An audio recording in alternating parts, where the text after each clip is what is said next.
Teman-teman yang dirahmati Allah Subhanahu wa taala. Allah tuh baik banget sama kita. Allah tuh serius banget pengen memberi kita petunjuk.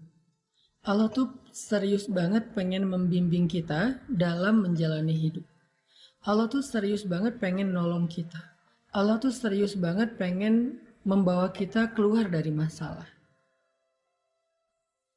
Saking seriusnya Allah menjelaskan petunjuk agar kita nggak salah, agar kita bisa keluar dari masalah kita, agar kita bisa survive. Allah menjelaskan petunjuknya itu nggak cukup dengan Alkitab, Al-Quran. Tapi Allah perjelas lagi, selain Al-Quran, selain Alkitab, petunjuk itu bisa kita pelajari dari teladan orang-orang yang Allah ridhoi. Jadi kalau kita pengen dapat petunjuk yang lebih praktis, kalau ini kan penjelasan teorinya. Teori yang mana yang halal, mana yang haram, mana yang baik, mana yang buruk, mana yang lurus, mana yang bengkok. Teorinya ada di sini. Tetapi kalau kita pengen lihat contohnya, praktisnya, teladannya, uswah dan qudwahnya, maka Allah katakan siratal ladzina an'amta alaihim, jalan orang-orang yang Allah beri petunjuk. Udah ada contohnya. Kita tinggal niru aja. Kita tinggal belajar dari mereka. Kita tinggal meneladani mereka. Kita tinggal memiripkan diri kita dengan mereka. Kita tinggal mengcopy paste kebaikan mereka. Itulah jalan yang lurus. Siapa mereka yang bisa kita contoh dalam menelusuri jalan yang lurus?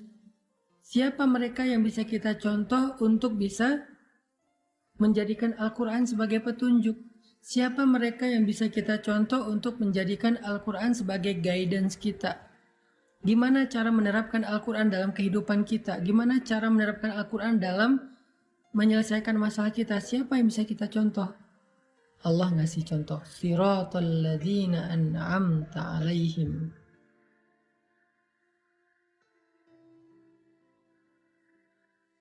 Jalan orang-orang yang telah engkau beri petunjuk. Di sini pesannya Allah pengen kita menjadikan Al-Quran sebagai petunjuk itu dengan cara mencontohi orang-orang sebelum kita. Karena jangan sampai kita mengklaim diri kita mengambil petunjuk Al-Quran, tetapi kita menafsirkannya sesuka kita. Menafsirkan Al-Quran sesuka kita. Ada ayat yang kita berkenan, kita ambil. Ada ayat yang kita nggak berkenan, kita tafsirkan sampai sesuai dengan keinginan kita. Sehingga supaya kita terhindar dari salah tafsir, Allah Subhanahu wa taala memperjelas lagi jalan yang lurus itu kayak gimana. Pertama Allah katakan jalan yang lurus itu adalah ini sebagai panduan. Kemudian ada jejaknya nggak? Biar kita bisa ngikutin juga. Ada. Jadi selain memang kita pakai ini sebagai kompas, kita pakai ini sebagai panduan, sebagai map, Allah juga bilang ada jejaknya loh. Kamu tinggal ikuti aja jejak itu. Jejak siapa? Jejak alladzina an'amallahu alaihim, orang-orang yang Allah beri nikmat. Nikmat apa? Nikmat iman. Nikmat apa? Nikmat nubuwah kenabian. Nikmat apa? Nikmat risalah syariah. Nikmat apa? Nikmat Islam. Nikmat apa? Nikmat ibadah. Nikmat apa? Nikmat dakwah. Nikmat apa? Nikmat radhiyallahu anhum wa radu'an. Nikmat mendapatkan ridho dari Allah Subhanahu wa taala. Dan yang terakhir nikmat apa? Nikmat dijamin masuk surga. Itulah orang-orang yang kita perlu ikuti jejaknya. Itulah orang-orang yang kita perlu contohi kebaikannya, agar kita tetap berada on the track dan sampai ke tujuan yang sama dengan mereka. Karena jejak-jejak mereka itu akan menuntun kita sampai ke tujuan yang sama dengan mereka. Mereka udah sampai ke tujuannya. Mereka udah sampai ke surga. Para nabi, mereka sudah sampai ke surga. Para siddiqun yang membenarkan, yaitu para sahabatnya nabi, mereka sudah dijamin surga. Para solihin, mereka dapat berita gembira tentang surga. Para syuhada, mereka sudah melihat surga dan mencium aroma surga bahkan sejak mereka masih di dunia. Mereka udah sampai ke tujuannya. Karena itu tujuan yang paling hakiki dari perjalanan hidup manusia. Mereka udah sampai. Dan mereka masih meninggalkan jejak di belakangnya untuk kita ikuti jejak itu. Untuk kita melangkah di jalan yang sama dengan jejak-jejak mereka itu. Agar kita sampai ke tujuan yang sama dengan mereka. Siapa mereka? Alladzina an'amta alaihim, atau alladzina an'amallahu alaihim. Orang-orang yang sudah Allah beri.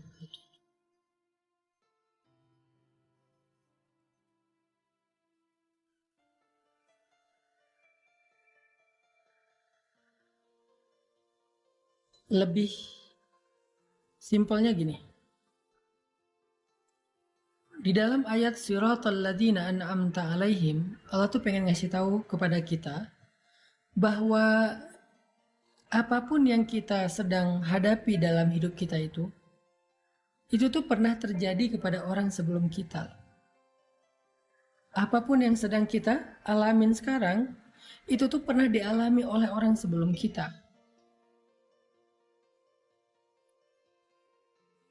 Masalah kita sebagai anak harus gimana kepada orang tua.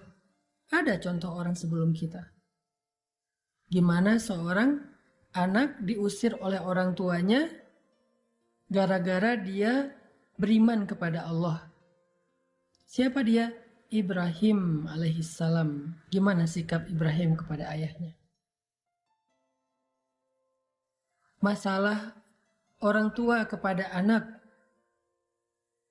Orang tuanya beriman, anaknya durhaka, anaknya kufur, anaknya ingkar. Siapa orang tua yang menghadapi ujian anak yang ingkar dan tidak beriman? Nuh alaihissalam. Ya bunayyarkam ma'ana. 950 tahun Nabi Nuh berdakwah termasuk kepada keluarganya. Tapi anaknya menolak dakwah ayahnya sendiri. Padahal ayahnya ini seorang laki-laki yang solih, laki-laki yang sabar, laki-laki yang taat, laki-laki yang baik akhlaknya, laki-laki yang penyayang kepada keluarga. Tapi anaknya tetap aja nggak suka kepada ayahnya, tetap aja membantah ayahnya. Sampai anaknya menuduh ayahnya ini orang gila, buat kapal di tengah gunung yang nggak ada airnya. Dia merasa bahwa nyesal punya ayah seperti Nuh. Tapi Nuh gak pernah benci sama anaknya. Sampai ketika terjadi banjir besar, Nuh sudah berada di dalam kapal dan anaknya lari mencari tempat yang lebih tinggi. Dan dia hampir tidak menemukan lagi tempat yang lebih tinggi sehingga dia hampir tenggelam. Nuh masih berharap anaknya mau ikut kepadanya dengan mengatakan, ya bunayya. Panggilan yang sangat lembut dari ayah yang durhakai oleh anaknya puluhan bahkan ratusan tahun.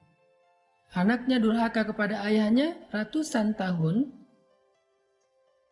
mengatakan ayah saya itu gila, ayah saya itu sinting, ayah saya itu stres, ayah saya itu depresi, ayah saya itu orang bodoh, ayah saya itu dan segala macam. Membentak ayahnya, marah kepada ayahnya, buruk akhlak kepada ayahnya beratus tahun. Tapi ketika anaknya hampir tenggelam, kasih sayang ayahnya ini belum hilang. Masih memanggil anaknya dengan panggilan lembut. Ya bunayya. Dalam bahasa Arab itu artinya, wahai anakku tersayang. Bukan ya waladi, bukan wahai anakku. Tapi ya bunayya, wahai anakku tersayang. Masih pakai kalimat tersayang. Irkam ma'ana, naiklah bersama kami. Naiklah bersama kami ke dalam perahu, wahai anakku tersayang. Ini contoh seorang ayah teladan yang pernah diuji dengan anaknya. Ibrahim, anak yang diuji dengan ayahnya. Nuh, ayah yang diuji dengan anaknya. Atau seorang suami yang diuji dengan istrinya.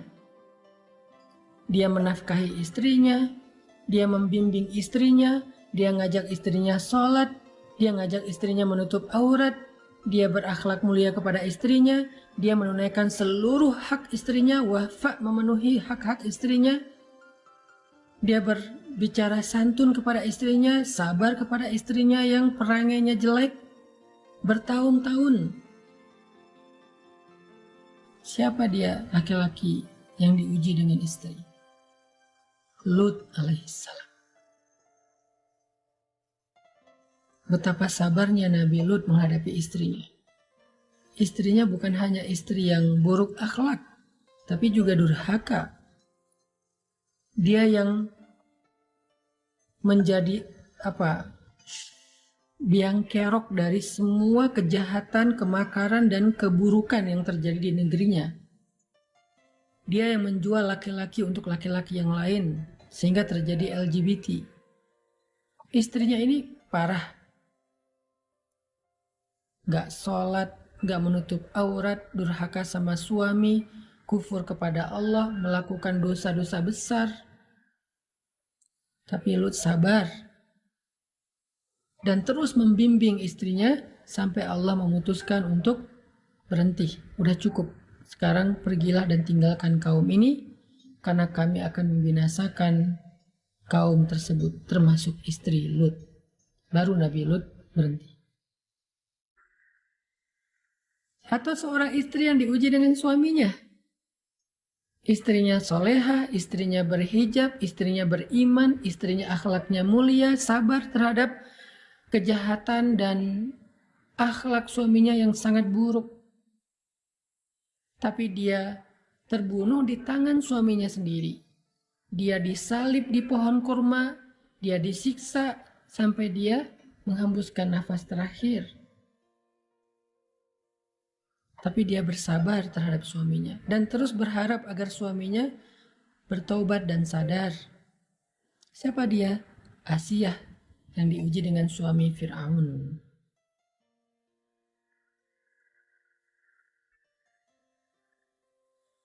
Jadi semua masalah yang kita pernah alamin dalam hidup ini, semua ujian yang sedang kita alami dalam hidup ini, itu tuh udah pernah dialami oleh orang sebelum kita.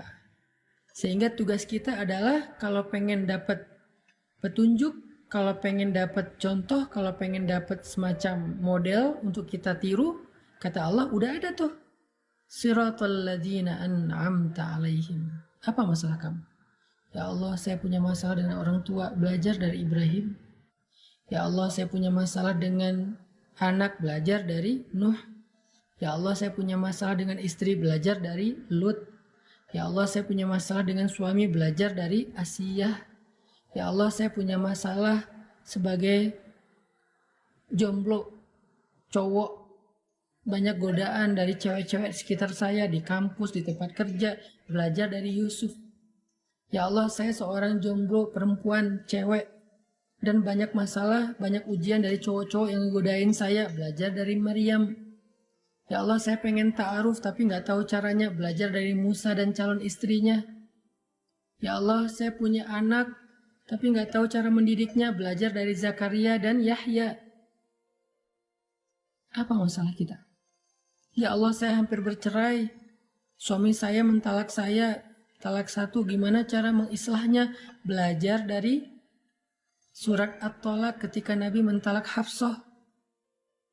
Ya Allah, suami saya suka ngata-ngatain saya yang jelek-jelek, belajar dari curhatnya seorang perempuan di dalam surat Al-Mujadalah atau Al-Mujadilah, Khawlah bintu Tha'labah. Ya Allah, orang ngomongin saya di sosial media, orang berbisik-bisik tentang saya di grup. Mereka bikin grup baru dan ngomongin saya di grup sebelah. Belajar dari surat An-Nur tentang hadithul ifki, pembicaraan rahasia.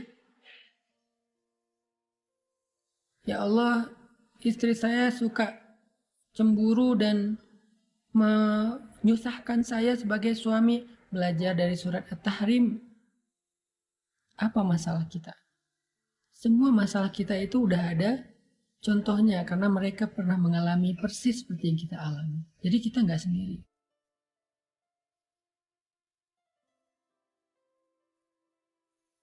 Sehingga di dalam ayat Siratal ladzina an'amta alaihim, Allah tuh pengen ngasih tahu ke kita itu, belajarlah sejarah.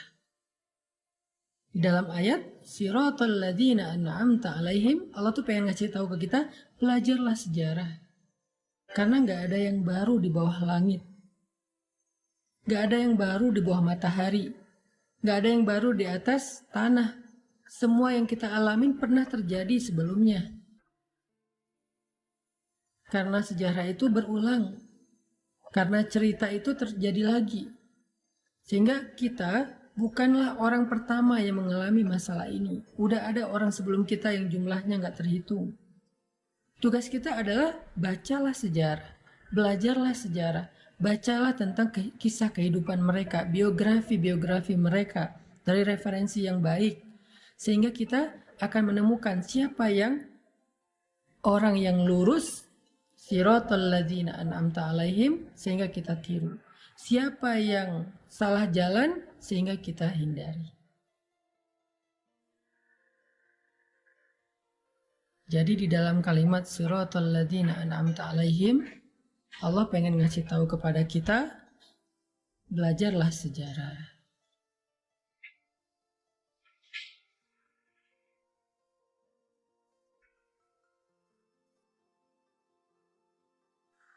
Allah pengen ngasih tahu kepada kita, belajarlah sejarah. Sehingga dengan kita membaca sejarah, kita punya guidance, kita punya model untuk kita tiru. Apapun masalah kita.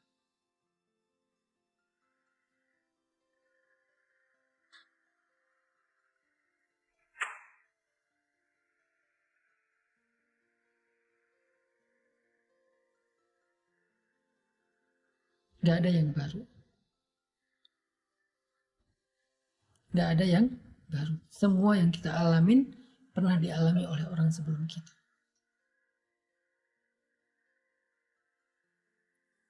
Tugas kita adalah belajar dari mereka, mencari tahu apa sih rahasia mereka sehingga bisa keluar dari masalah itu. Apa sih kunci mereka survive dari ujian itu? Apa sih langkah-langkah konkret yang mereka lakukan sehingga mereka bisa sukses? Bisa Allah selamatkan dari berbagai macam keburukan. Lalu setelah kita tahu, ulangi, lakukan hal yang sama, maka kita akan mendapatkan hasil yang sama. Jadilah seperti Yusuf kalau kita seorang jomblo cowok. Selamatkan diri kita dari fitnah. Menghindar karena Allah, karena takut kepada Allah. Maka gak usah khawatir ketika kita menghindar dari pacaran, menghindar dari hubungan yang kelewat batas, menghindar dari ujian. Gak usah khawatir, nanti Allah akan memberikan ganti yang lebih baik. Seperti Allah berikan kepada Yusuf.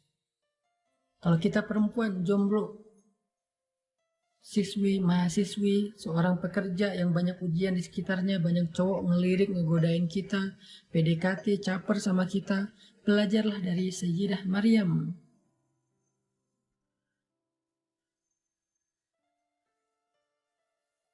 Yang mengatakan sesungguhnya aku tidak kenal laki-laki. Dan aku bukan perempuan yang suka merendahkan diri dengan perbuatan dosa. Yang membatasi dirinya, walaupun bukan berarti kita nggak boleh bergaul, tetapi intinya adalah jangan berlebihan.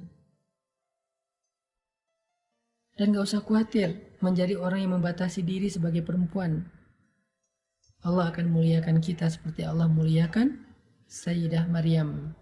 Seperti Allah muliakan istri Nabi Musa. seperti Allah muliakan Sayyidah Khadijah. Ya, Sayyidah Khadijah. Perempuan yang menikah di usia 40 tahun baru dapat suami yang benar. Sebelumnya, suaminya wafat, nikah wafat. Dan bukan suami yang beriman, bukan suami yang spesial, walaupun mungkin orang baik. Karena Khadijah aslinya orang baik. Tapi nggak spesial. Entah berapa tahun Khadijah menjanda. Di usia 40 tahun, harusnya seorang perempuan itu merasa semakin khawatir, semakin panik, apakah mungkin di usia itu masih punya jodoh. Apalagi seorang jodoh itu masih single, baik, soleh, terkenal, tajir. Mungkin dapat seideal itu di usia 40 tahun. Belajar dari Sayyidah Khadijah. Jangan berputus asa. Jangan pesimis. Perbaiki aja diri kita, nanti Allah yang akan memperbaiki calon jodoh kita. Sehingga di usia 40 tahun, Allah berikan kepada Khadijah seorang suami yang lebih muda 15 tahun dari beliau. Bukan hanya lebih muda, kalau bahasa kita berondong, bukan hanya lebih muda, tapi solih, tajir, Nabi pula kekasih Allah, ideal banget. Secara fisik sempurna. Jadi kalau kita pengen seperti Khadijah, yang dapat suami seorang Rasulullah SAW, maka jangan cuma baca sejarahnya, jangan cuma tahu kisahnya, ikutin. Apa yang kita nggak punya contoh? Semua masalah kita itu udah ada contohnya.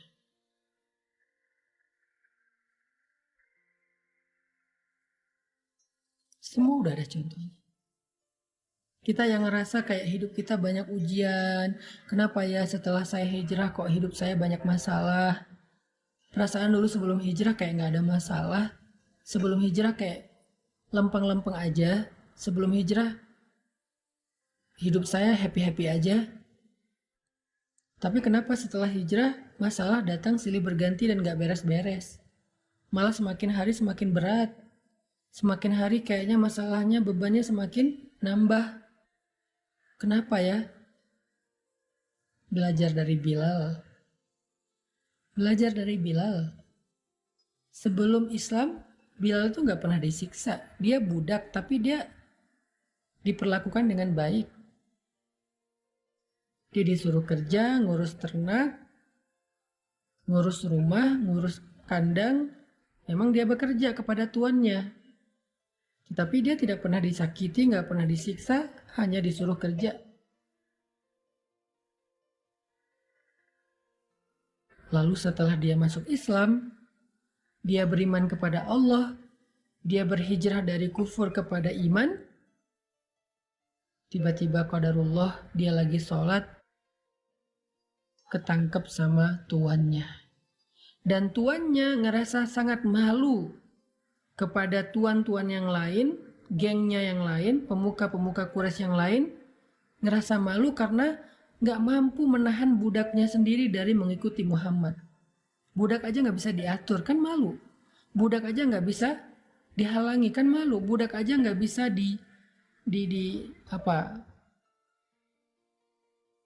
dikontrol gitu. Kok bisa budaknya aja lepas kendali sehingga beriman kepada Muhammad yang beda kabilah, sehingga mengikuti ajaran Muhammad yang beda suku, sehingga Umayyah bin Khalaf merasa sangat malu dengan imannya Bilal. Dia dituduh nggak becus sebagai tuan, dia dituduh nggak bisa menguasai budaknya, dia dituduh bukan seorang leader sejati, dan berbagai macam perlakuan mempermalukan dia. Sehingga karena malu dan panik, dia langsung menyiksa Bilal, memaksa Bilal untuk murtad dari keyakinannya.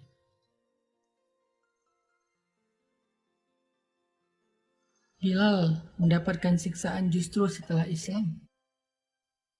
Apakah Bilal mengatakan ini gara-gara saya beriman, saya hidupnya jadi susah? Gak pernah Bilal ngomong kayak gitu. Apakah Bilal mengatakan, ya Allah, apa maumu? Setelah saya beriman, kenapa engkau beri saya ujian, bukannya diberi kenikmatan dan kebahagiaan? Gak pernah Bilal ngomong kayak gitu. Apakah Bilal mengatakan, ya Allah, saya nyesal udah beriman, tahu gini saya nggak akan mau masuk Islam? Nggak pernah terbersit sekalipun kayak gitu. Nggak pernah Bilal berpikir bahwa hidupnya menjadi susah karena Islam. Nggak pernah Bilal berpikir dia menyesal dengan keimanannya. Nggak pernah dia ngerasa bahwa masalah dia itu justru setelah dia mendapatkan hidayah. Enggak pernah kayak gitu.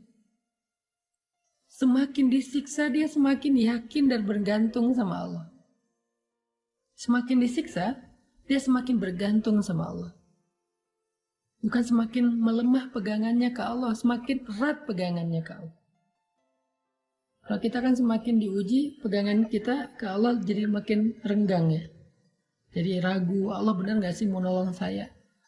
Allah tuh janjinya tepat gak sih ke saya? Kok Allah gini sih sama saya? Apa maunya Allah? Makin renggang, makin renggang, makin renggang. Nauzubillah sampai akhirnya putus asa, melepaskan pegangan kepada Allah, belok arah, ada yang sampai murtad, ada yang bunuh diri, ada yang mencuri karena putus asa dengan rezeki yang halal, ada yang akhirnya berzina karena putus asa mencari jodoh. Makin diuji makin renggang. Kalau Bilal makin diuji makin erat pegangannya.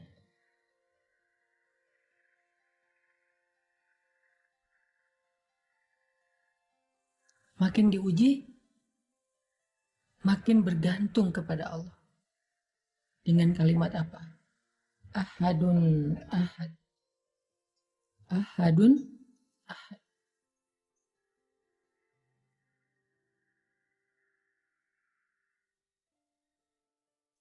Cuman Allah satu-satunya.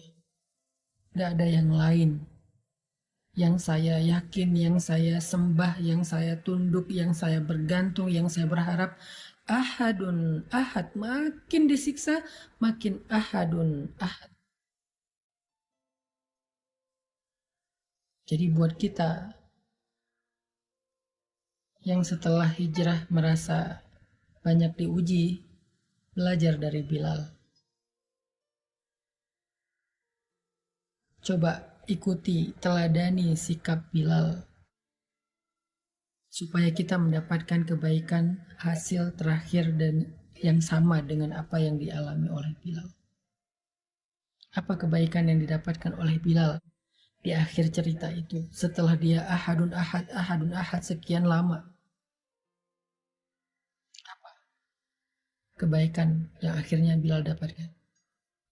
Allah mengutus seorang hamba yang hatinya baik, yang Allah ridho kepada dia, mukmin paling baik di antara semua orang yang beriman setelah Rasulullah dan Khadijah.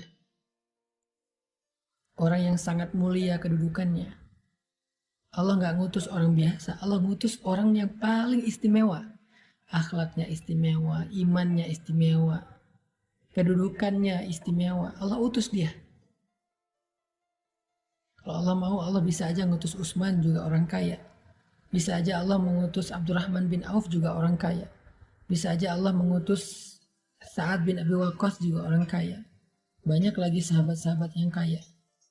Tapi Allah pilih dari mereka semua yang paling baik akhlaknya, yang paling baik kedudukan dan kemuliaannya, yang paling baik imannya. Abu Bakar As-Siddiq. Allah gerakkan hati Abu Bakar untuk datang. Allah gerakkan hati Abu Bakar untuk menolong Bilal. Lalu Abu Bakar datang bilang ke Umayyah bin Khalaf, ya Umayyah, apa untungnya kamu menyiksa budak seperti Bilal? Jual aja dia kepada saya. Sehingga kamu bisa tenang dan mendapatkan keuntungan. Daripada kamu menghabiskan waktumu, tenagamu menyiksa orang seperti Bilal, kamu gak dapat untung dan gak tenang. Jual dia kepada saya, kamu bebas, gak perlu lagi menyiksa dia, gak perlu lagi malu karena dia, dan kamu dapat untung. Kata Abu Bakar. Umayyah mikir, benar juga nih. Kalau saya jual, saya udah gak perlu malu lagi karena bukan budak saya lagi. Dan saya gak perlu capek-capek menyiksa Bilal, karena ketika menyiksa Bilal yang terlihat tersiksa itu bukan Bilal tapi Umayyah. Plus saya dapat untung dari menjual budak yang udah nggak bisa lagi saya kendalikan. Karena kalau saya biarkan nggak dijual pun saya nggak bisa pakai budak ini. Mending saya jual aja, mumpung ada yang beli. Umayyah mikir gitu. Lalu Umayyah bertanya kepada Abu Bakar, berapa kamu mau beli budak seperti Bilal? Berapa? Kata Abu Bakar, sebutkan saja harganya. Coba. Abu Bakar nggak berpikir bahwa Bilal nih budak yang lagi nggak laku nih, murah pasti harganya, sebutin aja angka berapapun pasti dijual. Enggak. Karena Abu Bakar ingin menghargai imannya Bilal, maka Abu Bakar tidak mau menyebutkan angka. Karena iman gak bisa dibeli. Abu Bakar tidak mau menyebutkan angka. Ini cerdas dan bijaksananya Abu Bakar. Kata Umayyah, berapa? Kamu ingin membeli Bilal? Kata Abu Bakar, sebutkan harganya. Sebutkan angkanya. Seolah-olah berapapun yang kamu sebutkan akan saya beli. Saya nggak akan menyebutkan angka untuk membeli imannya Bilal.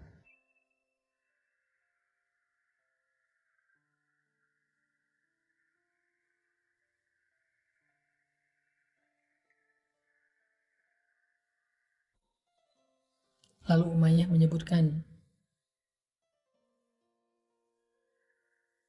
sekian dinar, sekian uqiyah emas, hitungan dalam hitungan orang Arab, yang kalau sekarang mungkin harganya sekitar 700 juta kurang lebih, atau mungkin lebih dari itu persisnya. Dan Abu Bakar ketika tahu angka yang dijual oleh Umayyah bin Khalaf Bilal itu berapa, uqiyah emas, Abu Bakar nggak menawar. Ya Umayyah, itu Bilal budak yang sudah tidak berguna, budak yang murah, yang udah sakit-sakitan setelah kamu siksa, masa harganya segitu? Saya nggak akan beli segitu, saya minta segini, enggak.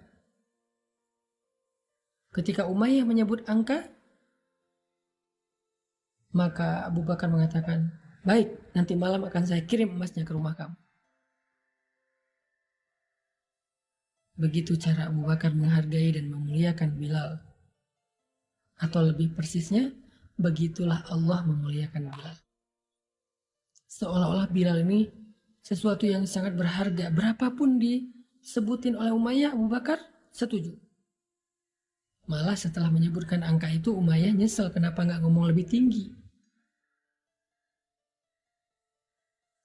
Ada seorang laki-laki bilang kepada Abu Bakar, ya Abu Bakar, kamu membeli Bilal dengan harga yang sangat mahal. Apa kata Abu Bakar? Demi Allah, kalau Umayyah meminta 10 kali lipat dari harga itu, saya akan tetap membayarnya untuk membebaskan Bilal. Gak akan saya tawar. Umayyah yang nyesel kenapa nyebut angka segitu, padahal itu udah ketinggian. Nanti malam saya kirim. Lalu setelah akad jual beli, Abu Bakar datang kepada Bilal, melepaskan ikatan Bilal, memberi minum kepada Bilal yang sedang tersiksa kesakitan, membelai rambut Bilal, memeluk Bilal untuk menenangkannya, sebagai tanda bahwa dia udah punya saudara sekarang, yaitu Abu Bakar As-Siddiq. Dia dilindungi oleh Abu Bakar, dia aman, gak usah takut lagi. Kemudian membantu Bilal, memapah Bilal untuk berdiri tegak. Ketika Bilal sudah berdiri tegak, Abu Bakar mengatakan, ya ahla Makkah, ya ma'syara Quraisy, wahai penduduk Mekah, wahai pemuka-pemuka suku Quraisy, ketahuilah sesungguhnya Bilal adalah saudara saya di dunia dan di akhirat, bukan budak saya.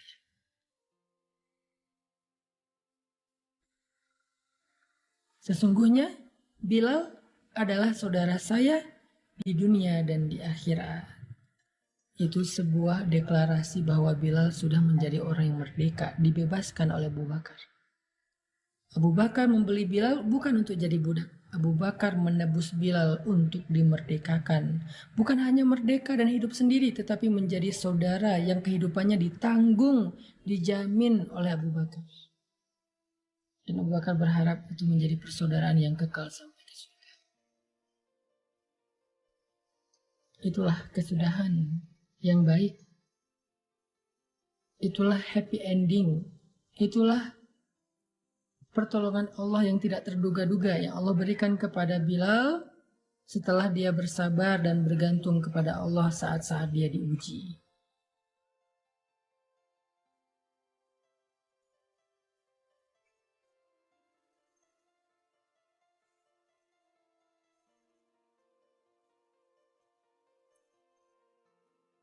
Jadi siapapun di antara kita yang ngerasa diuji setelah hijrah, yang ngerasa diuji setelah bertaubat, kita itu bukan orang pertama yang kayak gitu. Walaqad fatanna alladhina min qablihim fala ya'lamanna Allahu alladhina shadaqu. Allah udah menguji orang sebelum kita. Salah satunya Bilal, maka belajarlah dari Bilal. Masih banyak nama-nama orang lain, sahabat-sahabat lain yang diuji juga setelah berhijrah atau setelah bertaubat ataupun masuk Islam. Termasuk nanti ada nama Mus'ab bin Umair, ada Sumayyah, ada Yasir, ada Ammar, ada Dhinnaira, ada Khabab bin Arth. Ada banyak nama-nama mulia yang mereka justru diuji setelah mereka beriman kepada Allah.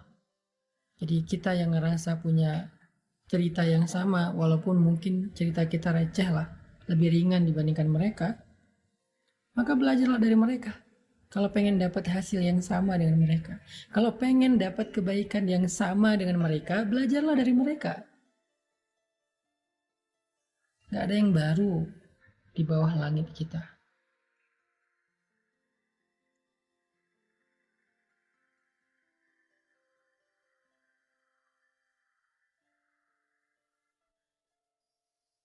Apalagi masalah kita?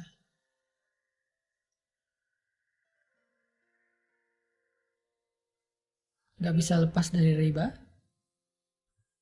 Ngerasa sayang ninggalin kerjaan yang penghasilannya besar, gajinya besar, tapi riba.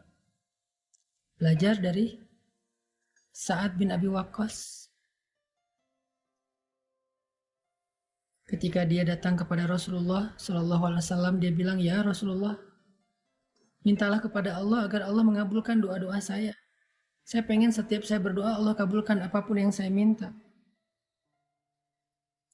Maka Rasulullah SAW mengatakan, "Atib mat'amak ya Sa'ad." Kalau kamu pengen dikabulkan doa-doamu, apapun yang kamu minta Allah perkenankan, bersihkan makananmu wahai Sa'ad. Saat mendengar nasihat ini langsung pulang ke rumahnya. Dia kembalikan hak-hak orang yang dia ambil secara riba, secara rentenir. Dia selesaikan akad-akad dan transaksi yang gak halal dengan orang lain. Dia bersihkan semua sumber rezekinya dari syubhat dan haram. Lalu dia datang lagi kepada Rasulullah setelah beberapa hari. Dia katakan, "Ya Rasulullah, saya sudah bersihkan semua pekerjaan saya yang rentenir, yang riba, yang simpan pinjam dan seterusnya yang gak halal. Saya udah bersihkan ya Rasulullah. Sekarang saya akan berdagang dengan cara yang halal dan berkah." Lalu Nabi mengangkat kedua tangannya. "Ya Allah, kabulkanlah doa saat apabila dia berdoa. Ya Allah, perkenankanlah permintaan Sa'ad bin Abi Waqqas apabila dia meminta sesuatu kepada." Kemudian sejak saat itu tidaklah Sa'ad bin Abi Waqqas mengangkat kedua tangannya kecuali Allah memperkenankan doa-doanya. Belajar dari Sa'ad. Apalagi yang kita butuhin dalam hidup lebih daripada doa. Ada banyak hal yang gak bisa kita beli, tapi kita bisa memintanya kepada Allah secara gratis dengan doa. Namanya kita pikir kita bisa membeli kebahagiaan, kita bisa membeli keharmonisan dengan harta aja, nggak cukup. Kalau seandainya itu cukup, maka kita nggak akan mendengar cerita orang kaya yang bunuh diri, orang kaya yang depresi, orang kaya yang bercerai, orang kaya yang rumah tangganya berantakan. Itu bukti bahwa dia nggak bisa membeli kebahagiaan dan keharmonisan rumah tangga dengan materi dan kekayaannya. Terus dengan apa kita dapatkan? Itu hadiah dari Allah. Kita dapatkan dengan doa. Sehingga ketika doa kita sudah ditolak gara-gara makanan kita nggak halal, apalagi yang bisa kita harapin dan kita andalkan dalam hidup kita. Belajar dari Sa'ad bin Abi Waqqas.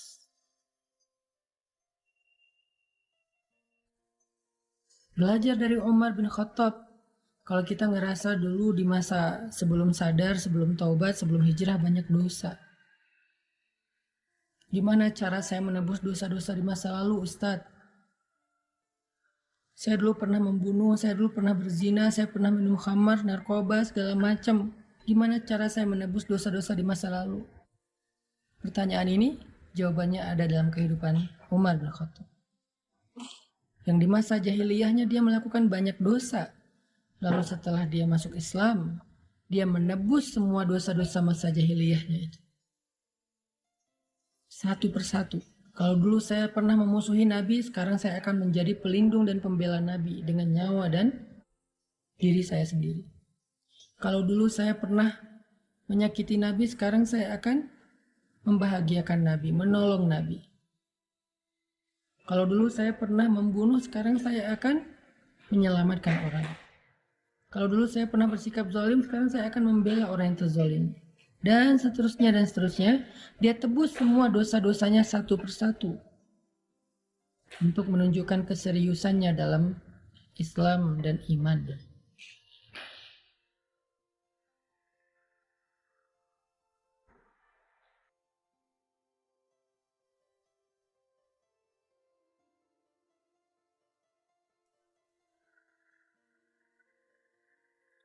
Jadi apa masalah kita yang nggak ada contohnya? Nggak ada. Semua masalah yang kita hadapin ada contohnya. Itulah maksud dari kalimat siratal ladzina an'amta alaihim. Jalan orang-orang yang telah engkau beri nikmat petunjuk. Ikutin mereka. Dan ternyata contohnya bukan hanya orang yang baik, ada juga contoh orang yang salah, gagal, dan Allah murka kepada mereka ketika menghadapi ujian yang sama. Ada contoh orang yang diberikan kekuasaannya dan dengan kekuasaan itu dia mendapatkan ridho Allah. Siapa? Sulaiman dan Zulkarnain. Ada juga orang yang mendapatkan kekuasaan tetapi kekuasaan itu membuat dia dimurkai oleh Allah. Siapa? Namrud dan Fir'aun. Ada orang yang Allah berikan harta. Dengan harta itu Allah ridho kepada dia. Siapa? Abdurrahman bin Auf dan Utsman. Ada juga dengan harta Allah murka kepada dia. Siapa? Qarun. Banyak contoh-contoh orang yang maghdub dan dhal. Orang yang Allah murkai. Orang yang tersesat. Baik personal maupun kolosal. Personalnya siapa? Nama-nama yang tadi saya sebutkan. Kolosalnya ada bangsa Samud, ada bangsa Ad, ada Ashabul Aikah, Ashabul Ailah. Ada banyak cerita. Kita tinggal menjadikan kisah-kisah mereka sebagai pelajaran agar kita tidak seperti itu.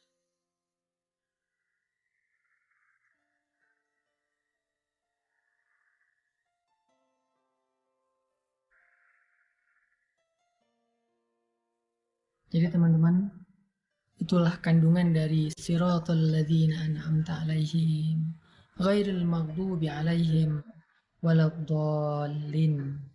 Mudah-mudahan dengan semangat siratal ladzina an'amta alaihim kita jadi lebih semangat lagi dalam membaca sejarah. Dan sejarahnya banyak juga yang terkandung di dalam Al-Quran. Karena Al-Quran itu isinya banyak kisah-kisah. Bahkan ada surat yang full isinya kisah. Surat Yusuf isinya kisah. Surat Al-Qasas isinya kisah. Surat Maryam isinya kisah. Banyak surat-surat yang isinya kisah. Hampir semua surat-surat panjang di dalamnya ada kisah. Bahkan surat pendek pun di dalamnya ada kisah. Alam tara kaifa fa'ala rabbuka bi ashabil fil. Jangan jadi seperti Abraha yang ingin menghalang-halangi agama Allah dengan tentaranya, dengan kekuasaannya, dengan kesombongan dan arogannya. Mudah sekali buat Allah untuk menghancurkan dia. Allah kirim ababil, burung-burung kecil yang membawa batu yang panas. Jangan menjadi tetangga seperti Abu Lahab dan Ummu Jamil, hammalatul hatab, yang tugasnya, yang kerjaannya gosip. Hammalatul hatab, membawa kayu bakar. Artinya apa? Suka membicarakan keburukan, fitnah, gibah, namimah. Jangan jadi Ummu Jamil. Jangan jadi istri Abu Lahab yang di grup ngomongin orang, yang di sosmed ngomongin orang, yang ketika arisan ngomongin orang. Ikut pengajian pun bikin taklim, majelis taklim ibu-ibu, isinya lebih banyak ngomongin orang daripada tausiah. Tausiah paling sejam, ngomongin orang 1,5 jam, 2 jam, jangan. Karena udah ada contohnya. Yang maghdub, yang Allah murka, siapa? Hammalatul hatab, dengan kalimat fi jidha hablum mim masad. Allah ikat di lehernya tali dari api. Kok di leher?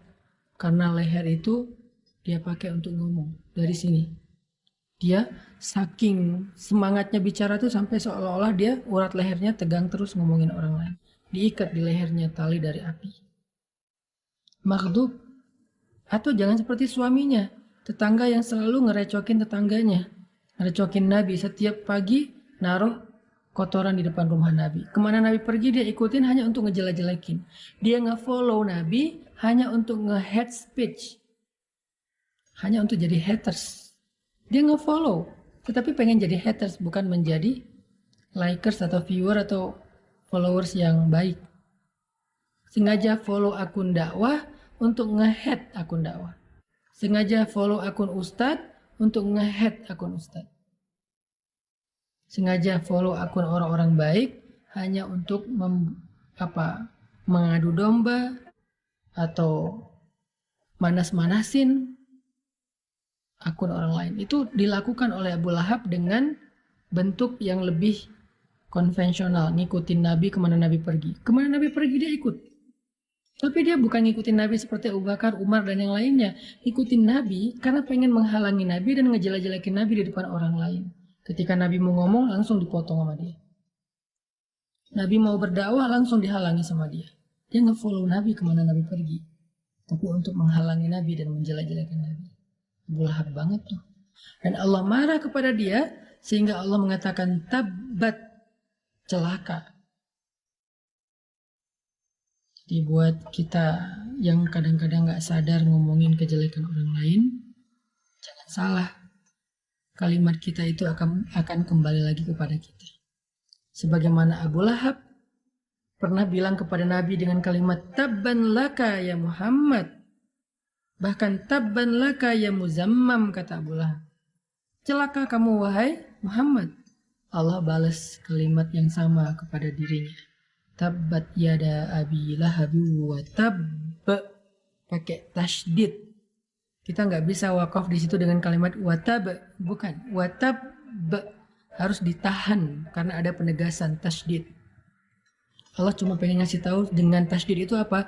Benar-benar celaka. Kalau bahasa kita bangetnya tuh pakai t banyak. Tasydid itu sama dengan t-nya tuh banyak. Celaka banget. T-nya banyak. Itulah Abu Lahab. Jadi pelajarannya apa buat kita? Kalimat buruk yang kita ucapkan di sosial media atau langsung kepada orangnya dalam kehidupan sehari-hari kepada orang lain, itu tuh akan balik lagi kepada diri kita sendiri. Sehingga orang itu nggak rugi sebetulnya kalau dia sabar. Yang rugi itu yang ngomongin, yang rugi itu yang mencela, yang rugi itu yang memfitnah. Korbannya hanya butuh bersabar, nanti Allah yang akan membela dia.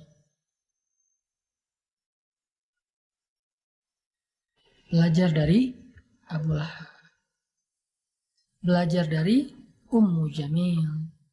Belajar dari Walid Al-Mughirah di surat Al-Mudaththir.